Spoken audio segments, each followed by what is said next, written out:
Est-ce que vous avez l'impression d'avoir fait partie de l'histoire avec un grand H? Non. C'est la résistance. Ça n'a pas été très efficace. C'est pas une merveille de stratégie.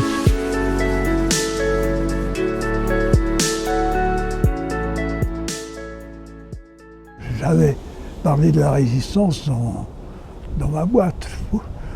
Il y avait une certaine contradiction même. C'était pas sérieux, si vous voulez, d'être directeur d'une entreprise, d'avoir été un gamin qui posait des bombes.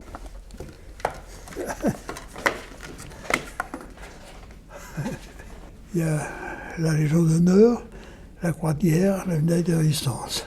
J'ai un jour convoqué mon père à Louis le Grand et je lui ai dit je veux m'évader et je veux m'engager dans l'armée. Si vous calculez bien, j'avais 16 ans. Bon. Il m'a dit bon, c'est bien mais t'es trop jeune. On était extraordinairement politisés à l'époque. On savait quand même que notre avenir, notre destin, tout se jouait là. Hein.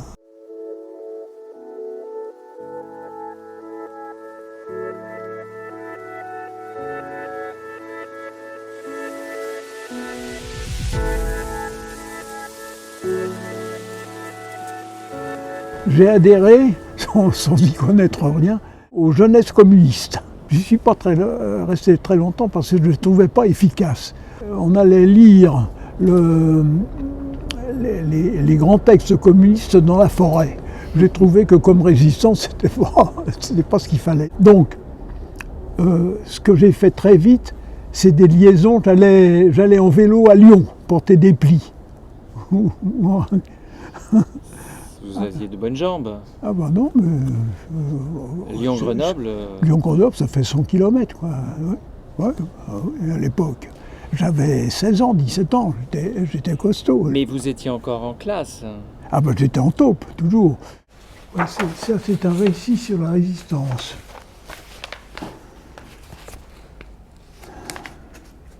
Je faisais partie aussi d'un groupe qui attaquait les mairies pour avoir des tickets de rationnement, parce qu'il fallait, pour alimenter les maquis, il fallait qu'on ait des tickets de rationnement.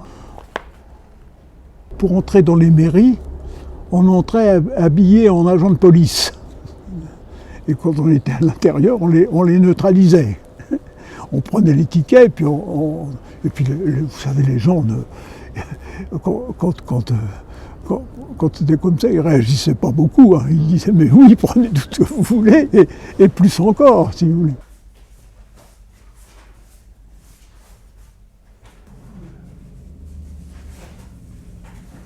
C'était un temps comme celui-là. Je mangeais des abricots chez lui. C'était un ami résistant qui faisait partie de notre organisation, que je connaissais bien. Et à un moment donné, la Gestapo est arrivée. Donc, j'ai été arrêté avec lui. On est arrivé au siège de la Gestapo et on nous a mis dans une pièce où on était 4. Ils ont été vraiment quasiment massacrés. Ils leur ont fait des aiguilles dans les épaules, des trucs. Moi, ils sont contentés de vraiment me battre. Il y avait un type qui s'occupait de nous dans la pièce, puis il y en a un autre qui est arrivé excité, qui a dit « Alors, je les emmène ?» Et celui qui s'occupait de nous, il a dit « Oui, tu peux les emmener. » Et puis, il a eu un temps de silence, et il a dit « Laisse le jeune. » Le jeune, c'était moi. « Laisse le jeune. » C'était... Même des salauds, parfois, de bonnes initiatives. Les trois, c'est-à-dire M. Scheix, M.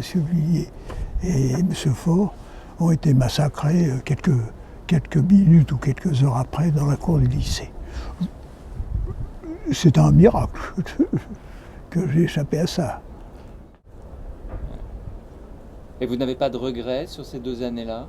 Oh non, je trouve que ça m'a situé dans le système politique, social, etc. Ça m'a situé d'une façon un peu particulière, qui est loin d'être partagée et compris par tout le monde. J'ai vécu l'histoire du pays de plus près quand même que la plupart des gens, avec une prise de contact, un intérêt particulier qu'ils n'ont pas. À vrai dire, J'y reviens quand j'écris quelque chose dessus, mais c'est tout. J'en parle pas tellement. Hein. Vous n'êtes pas allé dans les classes pour en parler? Non. Franchement, je m'avance un peu.